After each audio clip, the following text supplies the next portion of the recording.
আসসালামু আলাইকুম প্রিয় দর্শক, চ্যানেল আই সংবাদ এখন স্টুডিও থেকে আপনাদের শুভেচ্ছা সহ স্বাগত জানাচ্ছি। আর পুরো সংবাদ জুড়েই আপনাদের সঙ্গে থাকব আমি সাইদুর রহমান। আশা করছি আপনারাও আমাদের সঙ্গে থাকবেন। এখন সবার আগে শুনুন যথারীতি ফ্রেশ আটা ময়দা সুজি সংবাদ শিরোনাম।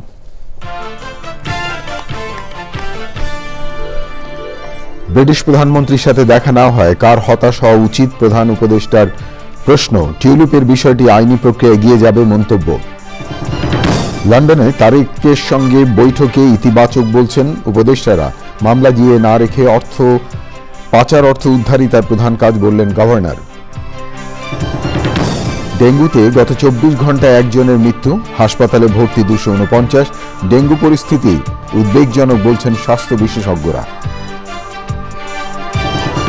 সরকারের সাথে আলোচনা করে নির্বাচনের তারিখ ঘোষণা করবে ইসি, কোনোভাবেই ভোট সন্ত্রাসের সুযোগ না দেওয়ার হুঁশিয়ারি। ঢাকা দক্ষিণ সিটি জরুরি সেবা কার্যক্রম চালিয়ে নিতে ইশরাকের ঘোষণা, সমস্যা সমাধানে প্রধান উপদেষ্টার হস্তক্ষেপ কামনা। এবং মোসাদের 2 গুপ্তচর গ্রেফতারের খবর প্রচার করেছে ইরানের সংবাদ মাধ্যম। ইসরায়েলে ইরানের পাল্টা ক্ষেপণাস্ত্র ড্রোন হামলায় নিহত 10।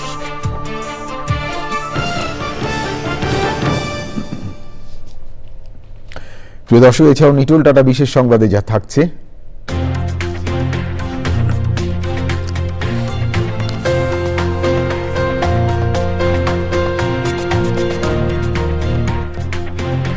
বিশ্ব বাবা দিবসে বাবা পটুয়া কামরুল হাসানকে নিয়ে মেয়ের লেখা গান প্রকাশের খবর।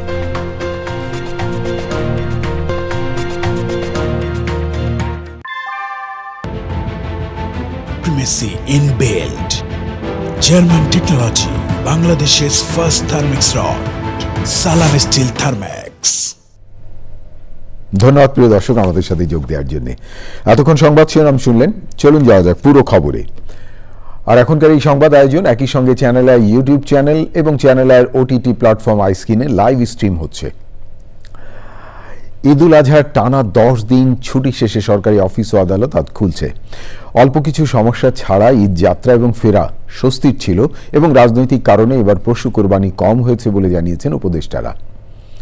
ঈদের ছুটিতে প্রধান উপদেষ্টার সঙ্গে তারেক রহমানের বৈঠক রাজনীতিতে ইতিবাচক প্রভাব ফেলবে বলে মনে করেন তারা। সময় মতো জাতীয় নির্বাচনের জন্য আইন শৃঙ্খলা বাহিনী তৈরি হবে বলে জানিয়েছেন স্বরাষ্ট্র উপদেষ্টা। বিস্তারিত রফিকুল বাশারের রিপোর্টে। ঈদ ঘিরে দীর্ঘ ছুটি কাটিয়ে কর্মস্থলে ফিরেছেন চাকরিজীবীরা। শুভেচ্ছা আর কুশল বিনিময় করে অফিস শুরু করেন কর্মকর্তা কর্মচারীরা। নতুন উদ্যমে কাজ করার কথা জানান তারা। যেহেতু অনেক লম্বা ছুটি ছিল, অনেক কাজ পেন্ডিং আছে, তো আমাদেরকে আজকে থেকে সেই পেন্ডিং কাজগুলো দ্রুত শেষ করতে হবে। উপদেষ্টারাও কর্মকর্তা কর্মচারীদের সঙ্গে শুভেচ্ছা বিনিময় করেন, বৈঠক করে পরবর্তী কাজের নির্দেশনা দেন। অল্প কিছু জায়গায় যানজট আর বিদ্যুৎ বিভ্রাট ছাড়া ঈদ স্বস্তির ছিল বলে জানিয়েছেন উপদেষ্টারা। পশু কোরবানির বিষয়েও কথা বলেন তারা। গত বছর হয়েছিল 1,03,00,000 কত, যেটুকু পার্থক্য এটা আমার ধারণা যে পলিটিক্যাল কোরবানি বা শোয়িং অফ কোরবানির অংশটা হয়তো যাদের বেশি টাকা ছিল ওরা হয়তো একটার জায়গায় 3টা কোরবানি দিয়েছে। এইবার এটাই আমার মনে হয় সঠিক সংখ্যা। ডিস্ট্রিবিউশন নেটওয়ার্কের যে বটলার সেগুলোর জন্য বিদ্যুৎ বিভ্রাট হয়েছে, কিন্তু ওই যে বিদ্যুৎ সরবরাহের ঘাটতির জন্য, কারণ আমার তো ক্যাপাসিটি ছিল। ঈদের আগে ছুটি ছিল মাত্র 2 দিন, এর ফলে থেকে 2 দিন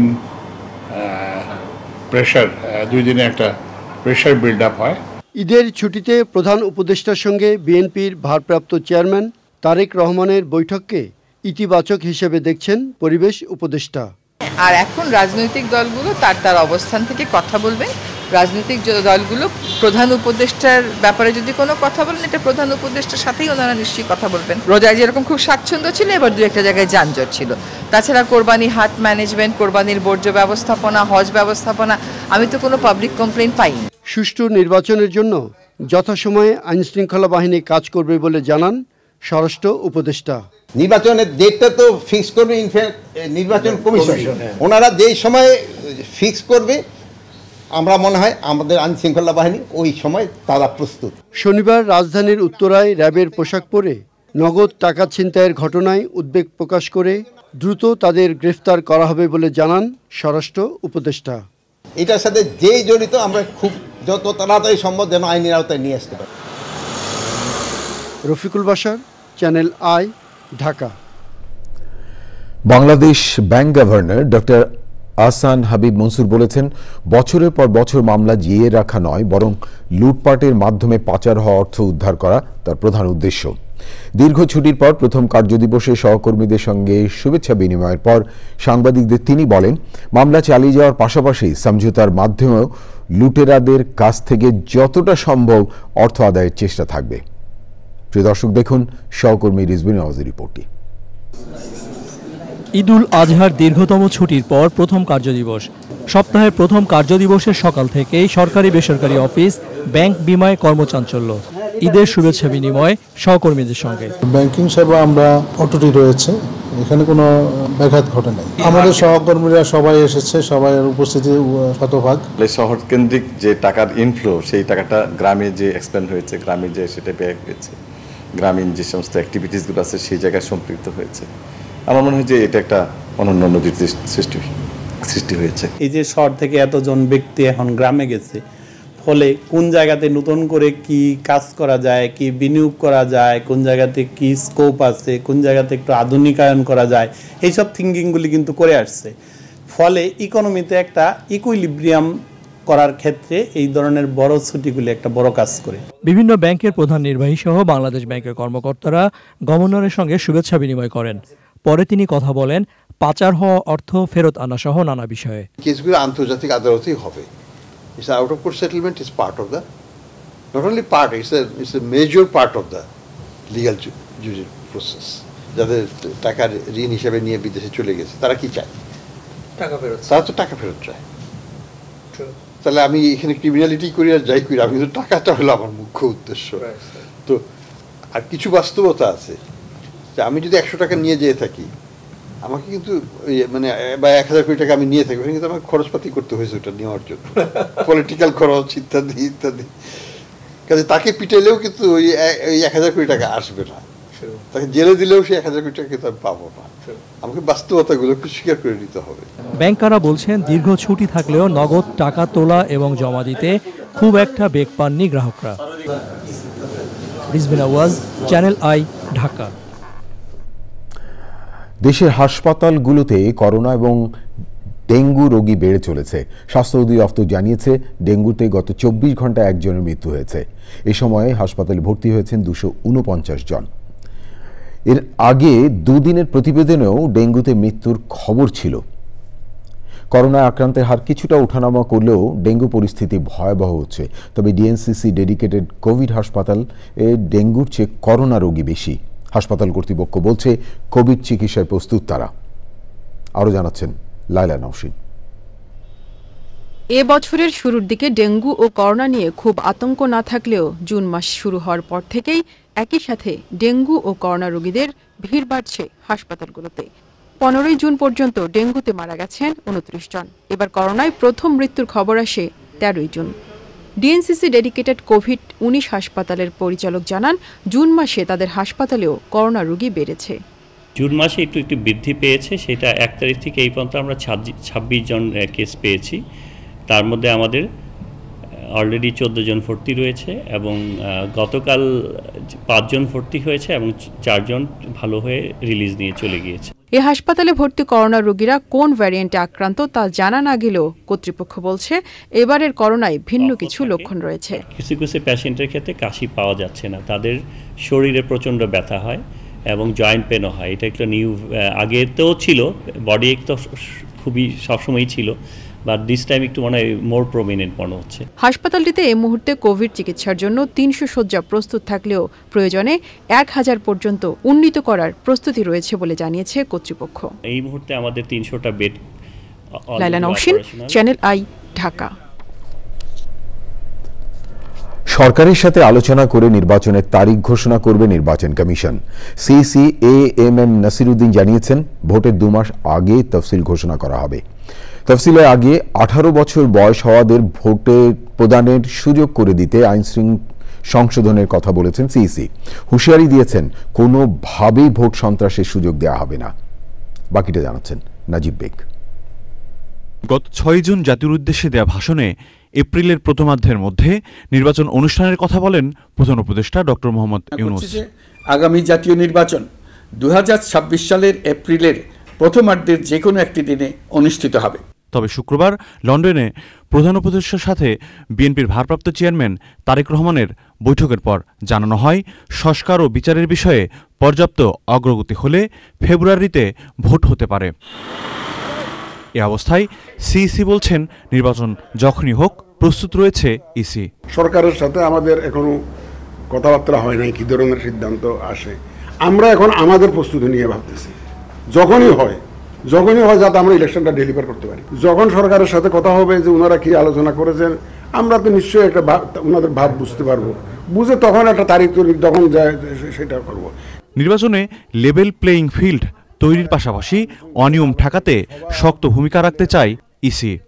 তরুণদের ভোটদানের সুযোগ দিতে ব্যবস্থা নিতে চায় নির্বাচন কমিশন। কেউ যদি মনে করে থাকে যে বাক্স লুট করে নিয়ে যাব, কেন্দ্র দখল করে আমি জিতে যাব, অতীতে যা হয়েছে তারা দিবা স্বপ্নে আছে। তো আমরা দরকার হইলে ভোটার রেজিস্ট্রেশন আইনে কিছুটা পরিবর্তনের কথা চিন্তা করছি, two include the younger generation, যা ওই সময়ে যারা 18 বছর হয়ে যাবে তাদের। কোনো রাজনৈতিক দল ইসির ভূমিকা নিয়ে সমালোচনা করলেও একে নেতিবাচকভাবে দেখছেন না সিইসি। জানিয়েছেন, ইসির ওপর সরকারের আস্থা রয়েছে। নাজিব বেগ, চ্যানেল আই, ঢাকা। ব্রিটিশ প্রধানমন্ত্রী কিয়ের স্টারমারের সঙ্গে প্রধান উপদেষ্টা অধ্যাপক ডক্টর মোহাম্মদ ইউনূসের দেখা না হওয়া প্রসঙ্গে বিবিসিকে দেয়া এক সাক্ষাৎকারে প্রধান উপদেষ্টা বলেছেন, এই ঘটনায় কার হতাশ হওয়া উচিত। এক প্রশ্নের জবাবে অধ্যাপক ইউনূস আরও বলেন, টিউলিপের দুর্নীতি মামলার বিষয়টি আইনি প্রক্রিয়ায় এগিয়ে যাবে। দেখুন মুসা মল্লিকের রিপোর্টটি। যুক্তরাজ্যে সরকারি সফরে গেলেও অন্তর্বর্তী সরকারের প্রধান উপদেষ্টা ডক্টর মোহাম্মদ ইউনূসের সঙ্গে ব্রিটিশ প্রধানমন্ত্রী কিয়ার স্টারমারের সঙ্গে দেখা না হওয়ায় এ নিয়ে নানা মহলে চলছে আলোচনা সমালোচনা। সাক্ষাৎ না হওয়া বিষয়ে ব্রিটিশ সংবাদ মাধ্যম বিবিসিকে বিস্তারিত কথা বলেছেন অধ্যাপক ইউনূস। বিবিসির সাংবাদিক রাজিনী বৈদ্যনাথনের প্রশ্নের জবাবে অধ্যাপক ইউনূস বলেছেন, বৈঠক হলে তিনি খুশি হতেন। সম্ভবত তিনি ব্যস্ত আছেন বা অন্য কিছু হতে পারে, কিন্তু এটি একটি দারুণ সুযোগ এনে দিয়েছে। বাংলাদেশে আসার জন্য তাকে আমন্ত্রণ জানিয়েছেন বলে জানান তিনি। তখন বাংলাদেশে কি ঘটেছিল এবং সরকার কি করতে চাইছে তা দেখানো সম্ভব হবে। প্রশ্নের জবাবে অধ্যাপক ইউনূস বলেন, তিনি জানেন না এজন্য কার হতাশ হওয়া উচিত। টিউলিপ সিদ্দিককে নিয়ে প্রশ্নের জবাবে অধ্যাপক ইউনূস বলেন, টিউলিপের সঙ্গে তিনি দেখা করবেন না, কারণ এটি একটি আইনি প্রক্রিয়া। আইনি প্রক্রিয়া ব্যাহত করতে চান না বলেও জানান প্রধান উপদেষ্টা। যুক্তরাজ্যের সাহায্য প্রসঙ্গে ইউনূস বলেন, সংকটকালীন সময়ে কিছু সাহায্য পেলে তিনি খুব খুশি হবেন, কিন্তু যদি না পান তাহলে নিজস্ব আয় বৃদ্ধির জন্য প্রচেষ্টা চালিয়ে যাবে তার সরকার। তিনি বলেন, বাংলাদেশে অনেক বড় বড় ঘটনা ঘটছে, এর মধ্যে আছে রোহিঙ্গা সমস্যা, অথচ তাদের জন্য বরাদ্দ সমস্ত অর্থ কেটে ফেলা হয়েছে, একেবারে শূন্য। পুরো রোহিঙ্গা সমস্যা হঠাৎ আরও প্রকট হয়ে উঠেছে। Mostafa Mallik, channel I, Dhaka.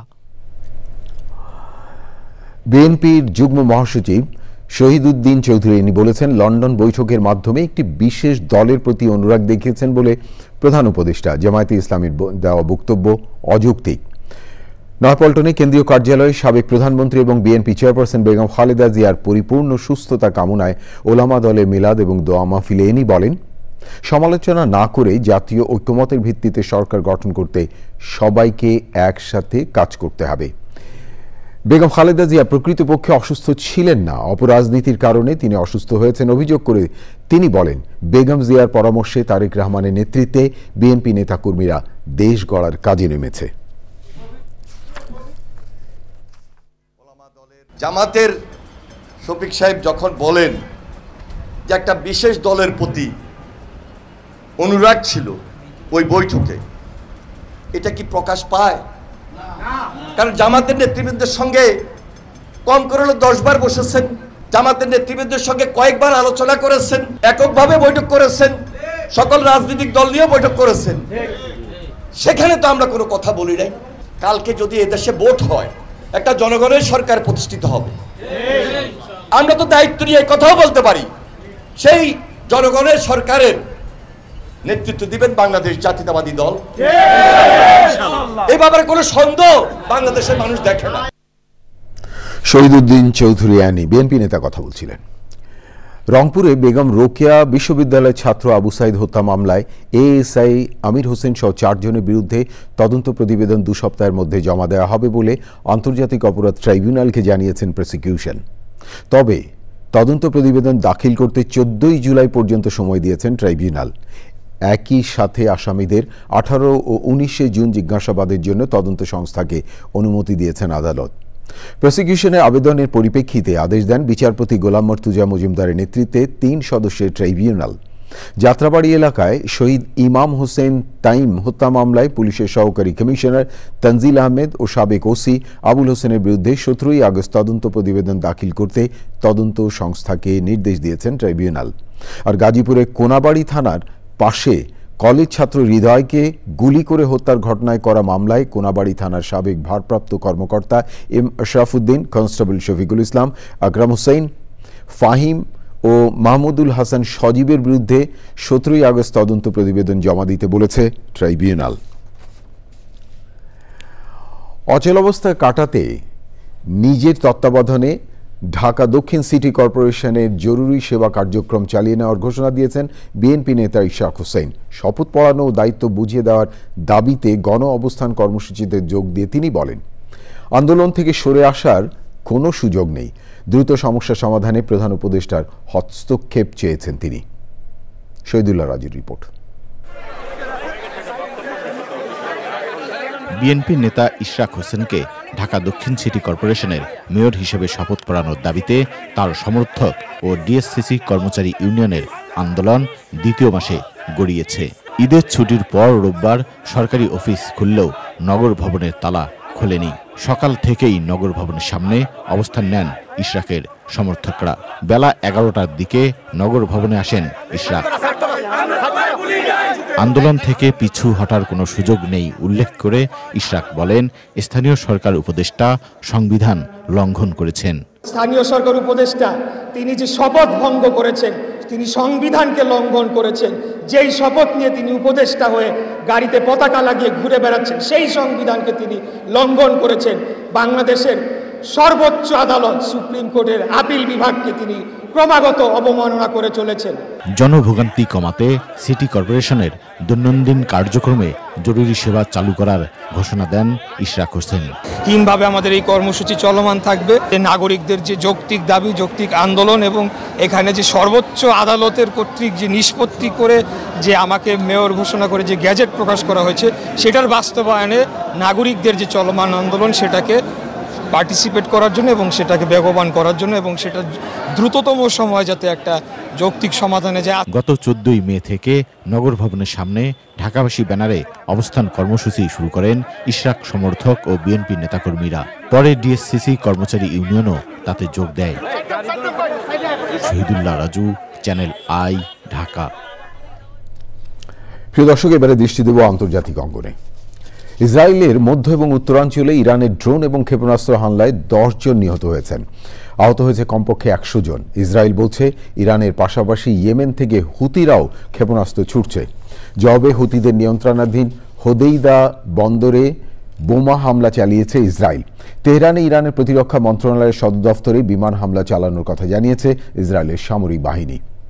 পরবর্তী নির্দেশ না দেয়া পর্যন্ত ইসরায়েলের প্রধান আন্তর্জাতিক বিমানবন্দর বেন গুরিয়নের সব কার্যক্রম বন্ধ রাখা হয়েছে। মোসাদের 2 গুপ্তচরকে গ্রেফতারের খবর প্রচার করেছে ইরানের সংবাদ মাধ্যম।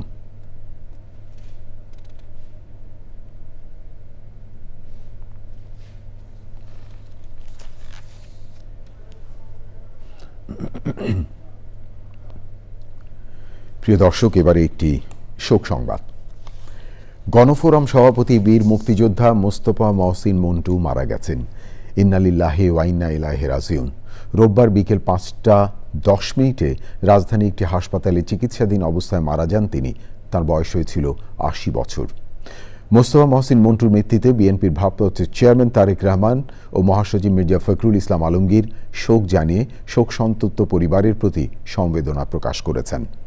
মোস্তফা মহসিন মন্টুকে সভাপতি এবং মিজানুর রহমানকে সাধারণ সম্পাদক করে গত বছরের 30 নভেম্বর কেন্দ্রীয় কমিটি ঘোষণা করে গণফোরাম। এমিরেটাস সভাপতি হন ডক্টর কামাল হোসেন।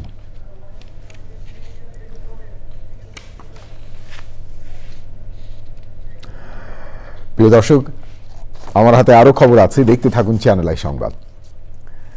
এবারে বিরতি, আর বিরতির পর যা দেখতে পাবেন। ওয়াশিংটনে সামরিক কুচকাওয়াজের প্রতিবাদে যুক্তরাষ্ট্রের বিভিন্ন শহরে বিক্ষোভ। ট্রাম্পের রাজার মতো আচরণে ক্ষুব্ধ লাখো মানুষ।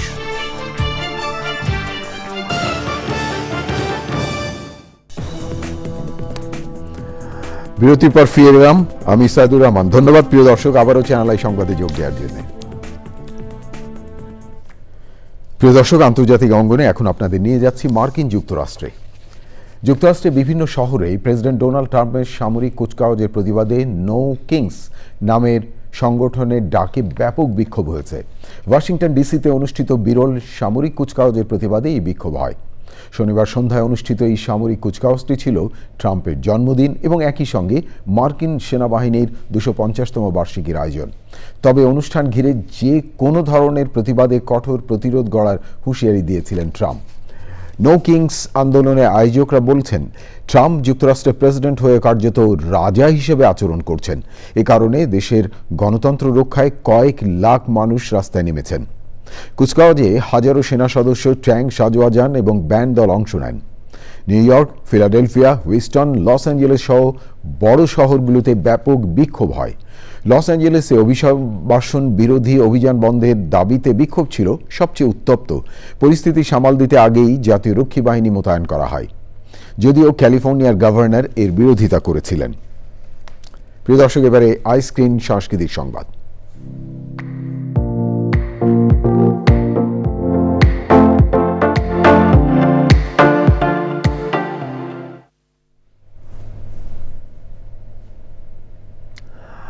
প্রাণ প্রকৃতি রক্ষার আহ্বানে উদযাপন করা হয়েছে বর্ষা উৎসব 1432। বাংলা একাডেমি এবং চারুকলার বকুলতলায় উৎসবের মাধ্যমে বর্ষাকে বরণ করে নেওয়া হয়। বিস্তারিত সুলতানা হিমুর রিপোর্টে। বিজলি চমকায় আমার বন ছাই, বিজলি চমকায় আমার বন ছাই। ঋতুচক্রে আবার এসেছে আষাঢ়। আকাশ ছেয়ে মেঘ আর নবধারা জলে বর্ষা ঋতু স্নাত হওয়ার কথা থাকলেও জলবায়ু পরিবর্তনের প্রভাবে বর্ষা যেন আজ রুষ্ট।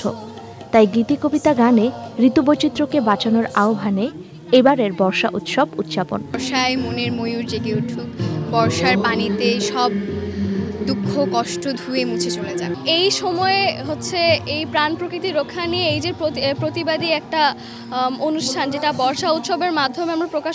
বাংলা একাডেমির নজরুল মঞ্চে বাংলাদেশ উদীচী শিল্পী গোষ্ঠী আয়োজন করে বর্ষা উৎসবের। রাজধানীর পান্থকুঞ্জ উদ্যান রক্ষার আহ্বান জানান আয়োজকরা। উন্নয়নের যে চিন্তাটা, উন্নয়নের যে দর্শনটা, সেটা মানুষ কেন্দ্রিক এবং পরিবেশ কেন্দ্রিক হতে হবে। নগর জীবনে বর্ষা ঋতুর ঐতিহ্য তুলে ধরতে চারুকলার বকুলতলায় বর্ষা উৎসবের আয়োজন করে বর্ষা উৎসব উদযাপন পরিষদ। সবার বাংলাদেশ প্রতিষ্ঠার জন্য যে ধরনের অনুষ্ঠানের আয়োজন প্রয়োজন, সেই আয়োজনগুলো এগুলো যত বেশি করে শিকড় সন্ধানী এ ধরনের আয়োজন হবে, আপনাদের মধ্য দিয়ে সবার কাছে যা বার্তা যাবে, তত বেশি করে আমরা এরকম একটি সুন্দর সমাজ, অসাম্প্রদায়িক সমাজ গঠন করতে পারবো। বর্ষা উৎসব জুড়ে ছিল প্রাণ প্রকৃতি রক্ষার আহ্বান। Sultana Himu, channel I, Dhaka. এখন দেখবেন নিটোল টাটা বিশেষ সংবাদ।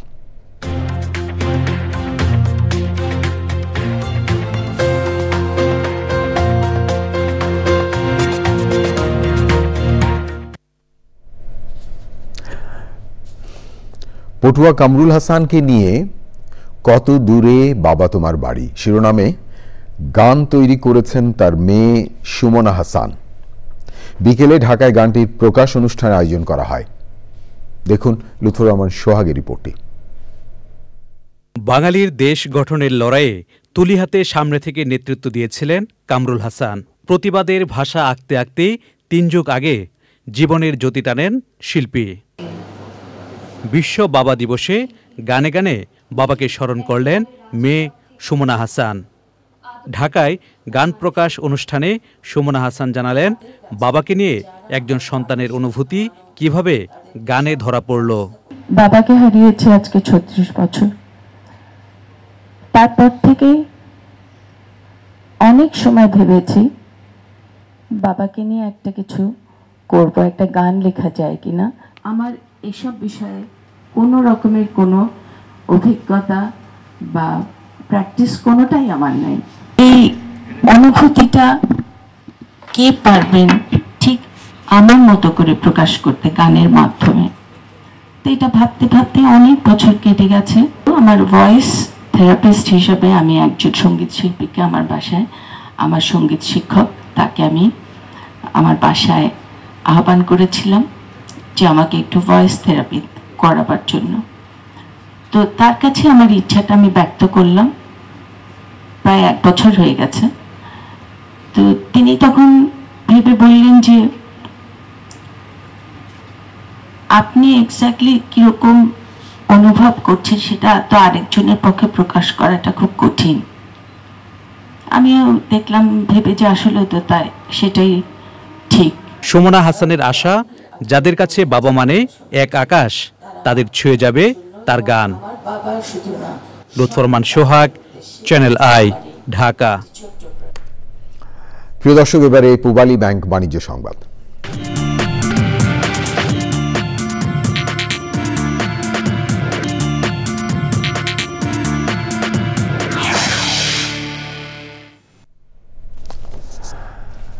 ব্যাংকিং খাতে প্রথম মাইক্রো সার্ভিস ভিত্তিক ওপেন এপিআই ব্যাংকিং প্ল্যাটফর্ম চালু করল United commercial bank PLC UCB.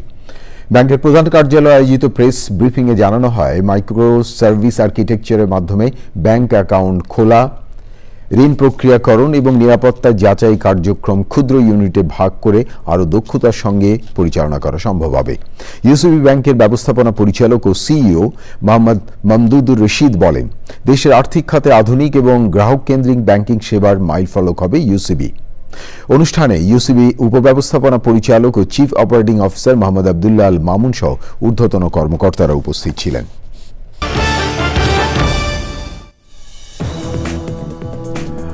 প্রিয় দর্শক, সবশেষ খবরগুলো নিয়ে আবারও ফিরে এলাম চ্যানেল আই সংবাদে।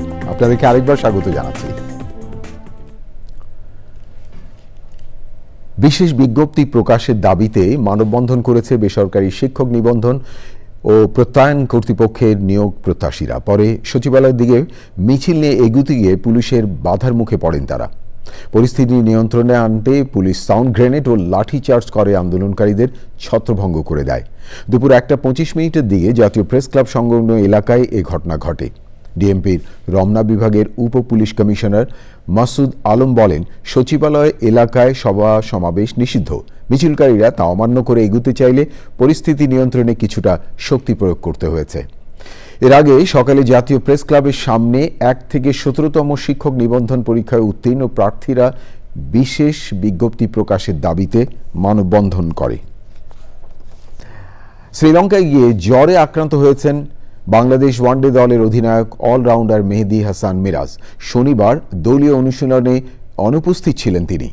টাইগারদের দলীয় সূত্রে জানা গেছে, ভাইরাল জ্বরে আক্রান্ত হন সদ্য ওয়ানডে দলে নেতৃত্ব পাওয়া এই অলরাউন্ডার। গলে মঙ্গলবার থেকে শুরু হচ্ছে সিরিজের প্রথম টেস্ট। সেই ম্যাচে মিরাজের খেলা তাই অনিশ্চয়তায় পড়েছে। তবে বিকল্প রয়েছে বাংলাদেশ স্কোয়াডে। 25 জুন থেকে কলম্বোয় শুরু হবে দ্বিতীয় এবং শেষ টেস্ট ম্যাচ। প্রিয় দর্শক, এই ছিল আপনাদের জন্য আমাদের সকল আয়োজন। তবে যাবার আগে ফ্রেশ আটা ময়দা সুজি সংবাদ শিরোনাম আরও একবার।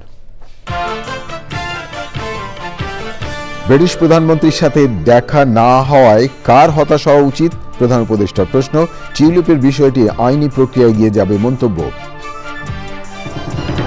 লন্ডনে তারেকের সঙ্গে বৈঠককে ইতিবাচক বলছেন উপদেষ্টারা। মামলা জিয়ে না রেখে পাচার অর্থ উদ্ধারই প্রধান কাজ বললেন গভর্নর। ডেঙ্গুতে গত 24 ঘন্টায় একজনের মৃত্যু, হাসপাতালে ভর্তি 249। ডেঙ্গু পরিস্থিতি উদ্বেগজনক বলছেন স্বাস্থ্য বিশেষজ্ঞরা।